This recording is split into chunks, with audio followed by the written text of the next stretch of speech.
वहीं रूसी धरती पर यूक्रेन का पलटवार, बेल्गोरोड में यूक्रेनी फोर्स का हमला, यूक्रेनी सेना 90 ड्रोन फायर किए। यूक्रेन के हमलों से दहला बेल्गोरोड।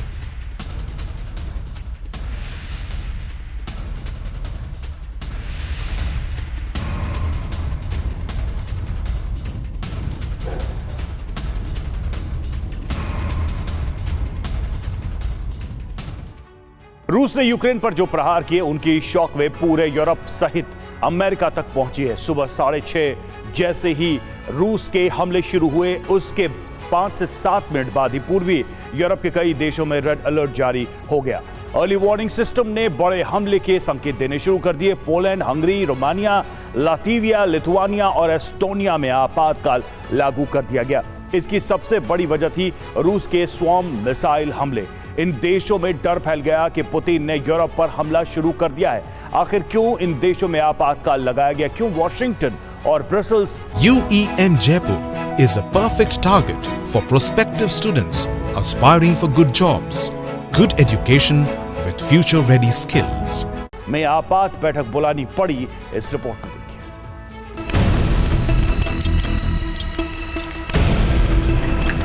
Приготовить совместные действия. Внимание, тут есть.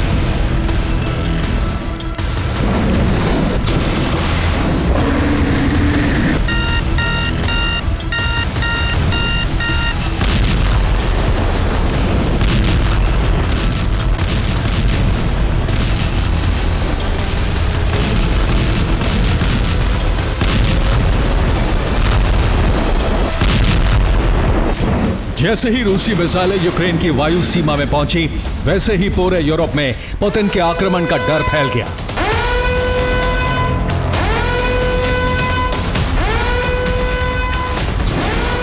जैसे ही यूक्रेन की जमीन पर धमाके होने शुरू हुए, उनकी धमक और गरज वार्सा, बुडापेस्ट और ब्रसेल्स तक फैल गई।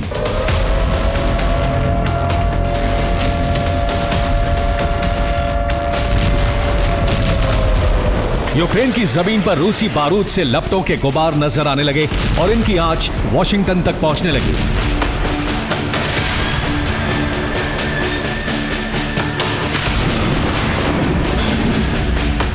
जनवरी की सुबह यूक्रेन पर हमले होते ही Warsaw, Budapest, Brussels, Washington, Vilnius, Riga और तालिन में हॉटलाइन की घंटियां गूंजने लगी।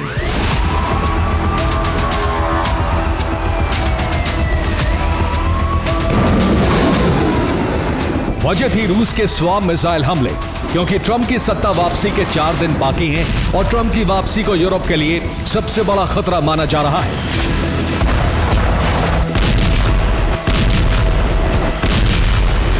सुबह 6:30 बजे जैसे ही रूस के हमले शुरू हुए, तो कई देशों में एक साथ अर्ली वार्निंग सिस्टम के सायरन गूंजने लगे।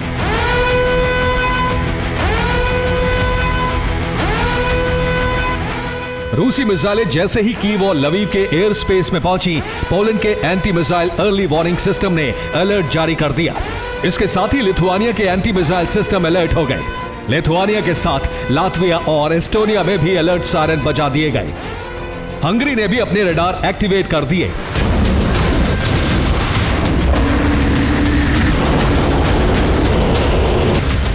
क्योंकि रूस ने एक साथ कई चरण में मिसाइल हमले शुरू किए, तो इन देशों को लगा कि रूसी मिसाइलें उनकी जमीन तक पहुंच सकती हैं।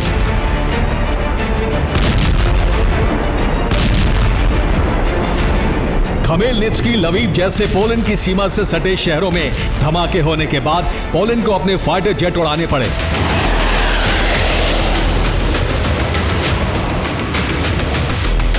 पोलैंड की वायुसेना ने एक स्क्वाड्रन F-16 फाइटर जेट को उड़ने के आदेश दिए। 2.5 घंटे तक ये फाइटर जेट यूक्रेन पोलैंड की वायु सीमा में गश्त लगाते रहे। इनका मिशन था पोलैंड की वायु सीमा में आने वाली रूसी मिसाइलों को नष्ट करना।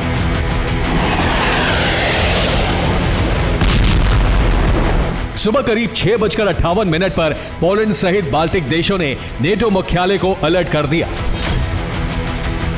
पोलैंड से हालात का अपडेट ब्रसेल्स के नेटो मुख्यालय को दिया गया। इसके साथ ही नेटो मुख्यालय से तीनों बाल्टिक देशों में संपर्क साधकर मामले का अपडेट दिया।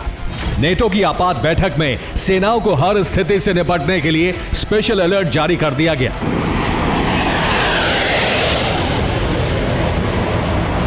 इस मिसाइल हमले के बाद अमेरिका में भी हलचल बढ़ गई। व्हाइट हाउस और पेंटागन में फोन बजने लगे। दरअसल पोलैंड, लिथुआनिया, लातविया, एस्टोनिया और हंगरी के अर्ली वार्निंग सिस्टम ने बड़े मिसाइल हमले का अलर्ट जारी कर दिया था। इन देशों की चिंता थी कि रूसी मिसाइलों को रोकना बहुत मुश्किल होगा, क्योंकि रूस ने अपने अजेय हथियारों से हमले किए थे।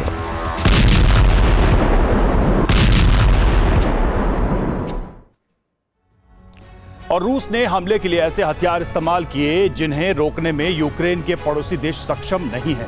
इसमें पहली मिसाइल थी किंजल। ये रूस की हाइपरसोनिक मिसाइल है जिसकी रफ्तार 12,200 किलोमीटर प्रति घंटा है। ये न्यूक्लियर हमला करने में सक्षम है। विशेषता यह है कि इसको नेटो का कोई भी एयर डिफेंस सिस्टम सटीक वार करने से नहीं रोक सकता। दूसरी मिसाइल थी P-800 ऑनिक्स। ये रूसी नेवी की क्रूज मिसाइल है। इसकी रफ्तार 3,180 किलोमीटर प्रति घंटा है। इसकी विशेषता यह है कि यह जमीन से 500 से 100 मीटर ऊंचाई पर उड़ान भरते हुए एडवांस रडार को चकमा दे सकती है, जिससे एयर डिफेंस सिस्टम भी फेल हो जाते हैं। रूस की तीसरी मिसाइल थी केज सीरीज की 101 और 22। इन्हें भी रूसी नेवी के शिप से फायर किया गया। इसकी रेंज 280 किलोमीटर तक होती है और रफ्तार 1050 किलोमीटर प्रति घंटा तक होती है। क्रूज सिस्टम होने की वजह से इन्हें इंटरसेप्ट करना मुश्किल होता है। इसके साथ साथ रूस ने इस्कंदर मिसाइल सिस्टम भी एक्टिवेट कर दिए। ये short range ballistic missile system है। इसकी विशेषता है कि मिसाइलें स्टेल्थ तकनीक से लैस होती हैं। इनकी रेंज 500 किलोमीटर तक होती है और रफ्तार 7,400 किलोमीटर प्रति घंटा। इन्हें भी डिफेंस सिस्टम से गिराना मुश्किल होता है।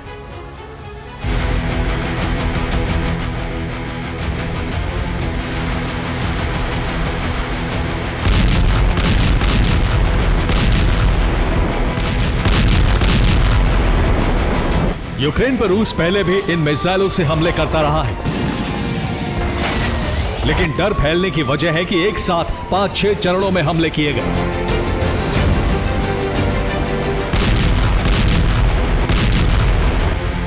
इसके साथ ही यूरोपीय देशों के पास एयर डिफेंस सिस्टम की भी कमी है। रूस पहले भी यह साबित कर चुका है कि उसके लिए पोलैंड का आसमान अभेद्य नहीं है।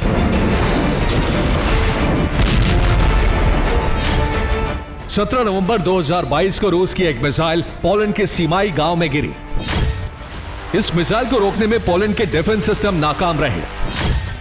16 दिसंबर 2022 को रूस की KH-55 मिसाइल पोलैंड के बिदगोस्ट शहर के बाहर गिरी। पोलैंड सेना को इसकी भनक तक नहीं लगी। चरवाहों की एक टोली ने मिसाइल गिरने की जानकारी दी।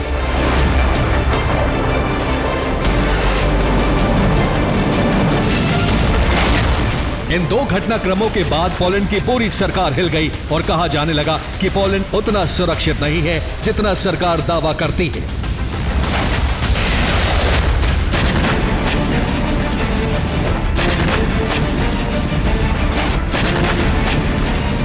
करीब 3 साल की यूक्रेन जंग और अमेरिका की मल्टी फ्रंट जंग के चलते यूक्रेन के पड़ोसी देशों का रक्षा कवच ध्वस्त हो चुका है।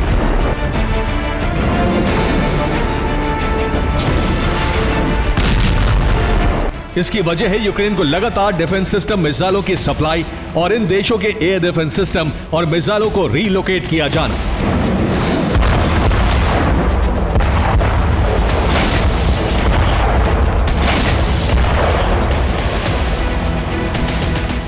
इजरायल को मदद देने के लिए अमेरिका ने नेटो के ईस्टर्न फ्लैंक से अपने डिफेंस सिस्टम इजरायल भेज दिए। इसके साथ ही ईस्टर्न फ्लैंक के लिथुआनिया, लातविया, एस्टोनिया और पोलैंड के डिफेंस सिस्टम की मिसाइलें यूक्रेन को दी जाती रही। इन 3 साल में ईस्टर्न फ्लैंक के इन देशों के मिसाइल भंडार बड़ी तादाद में घटे हैं।